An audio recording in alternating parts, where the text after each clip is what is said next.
नमस्कार, मैं खड़ा हूँ इस वक्त जनपद के गेट नंबर 4 के पास और पीछे देख सकते हैं युवाओं का हुजूम। हजारों की तादाद में यहाँ पर युवा इकट्ठे हुए हैं। कल जैसा कि कुछ दिन पहले से ही घोषणा कर दी गई थी कि ये कूच करेंगे संसद की, और पीछे देखिए कि कितनी मात्रा में भारी यहाँ पर युवा इकट्ठे हुए हैं। युवाओं से बात करेंगे, जानेंगे इनकी राय, क्या सोचते हैं, क्या कहते हैं इसके बारे में।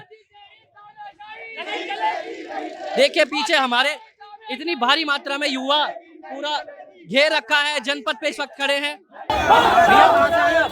मैं सीएम बिहार विधानसभा। क्या लगता है पुलिस कोशिश नहीं कर रही रोकने का?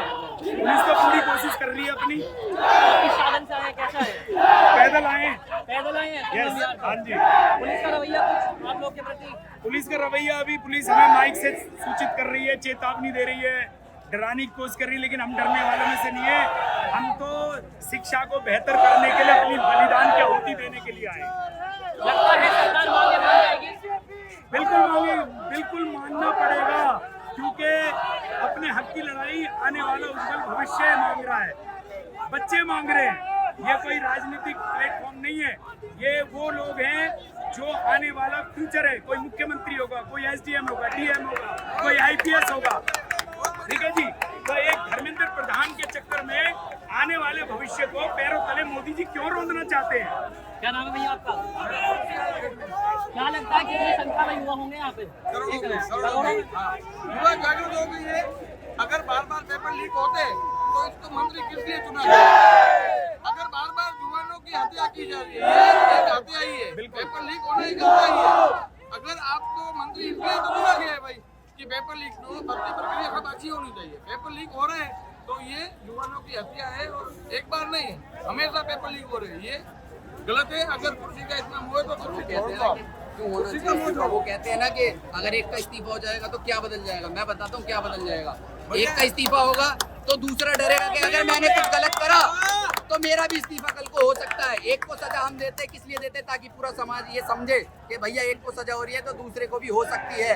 तो इसलिए एक का इस्तीफा इसलिए जरूरी है कि अगर एक का इस्तीफा होगा तो दूसरा डरेगा कि हाँ भैया मेरा भी इस्तीफा कल को हो सकता है। वो कह रहे हैं ना कि इस्तीफा क्यों जरूरी है, इस्तीफा क्यों जरूरी है।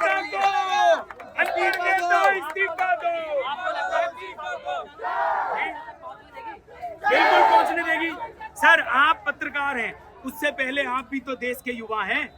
जो पुलिस प्रशासन के लोग वहां पर हमें रोकने के लिए खड़े हैं, क्या वो युवा नहीं है या उनके बच्चे पढ़ने वाले नहीं है?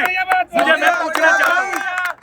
वो अपनी मजबूरी में सत्ताधारी सरकार के अधीन दबाव में पुलिस प्रशासन बेचारे क्या करें, उनको करना पड़ेगा ना। लेकिन उन्हें भी पता है सही क्या है गलत क्या है।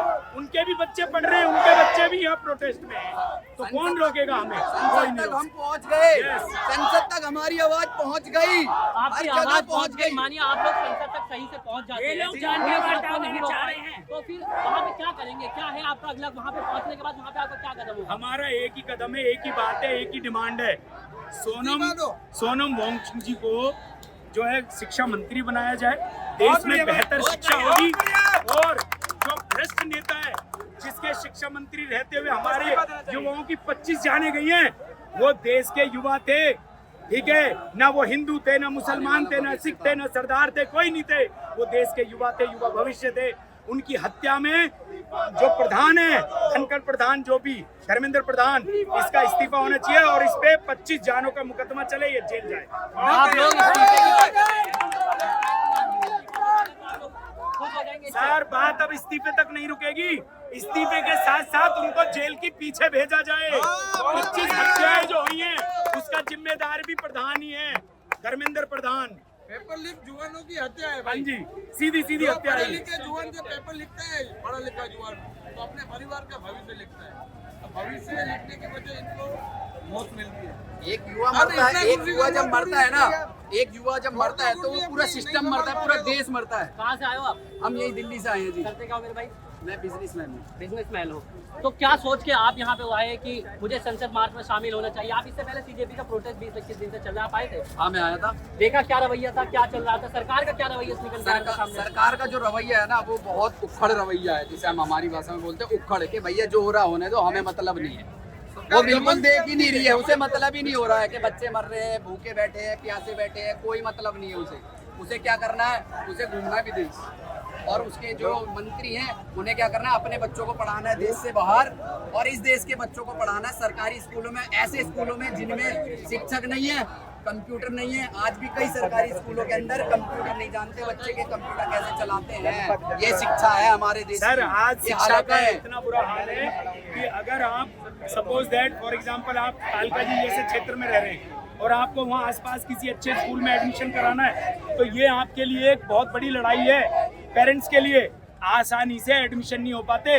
आसानी से वोटर ID कार्ड बन जाएगा, आधार कार्ड बन जाएगा, लेकिन अगर माता पिता अपने बच्चे का एडमिशन चाहें अच्छे स्कूल में तो आसानी से हो नहीं सकता। तो सोचिए कि शिक्षा का स्तर कितना गिरा हुआ है और आप उम्मीद करते हो कि देश प्रगति करे। जब आप देश के नौजवानों को उचित शिक्षा नहीं दे पाएंगे तो देश प्रगति कैसे करेगा? देश तमाम देशों से आगे कैसे जाएगा? मैं पूछना चाहता हूँ हमारे प्रधानमंत्री मोदी जी से मेरा ये सवाल है आपके माध्यम से। सर, मेरा कहने का मतलब ये है कि शिक्षा का गला घोंटा जा रहा है। पिछले जब से ये भारतीय जनता पार्टी सत्ता में आई है, मैं तब से देखता आ रहा हूँ देश के हालात बहुत खराब हैं।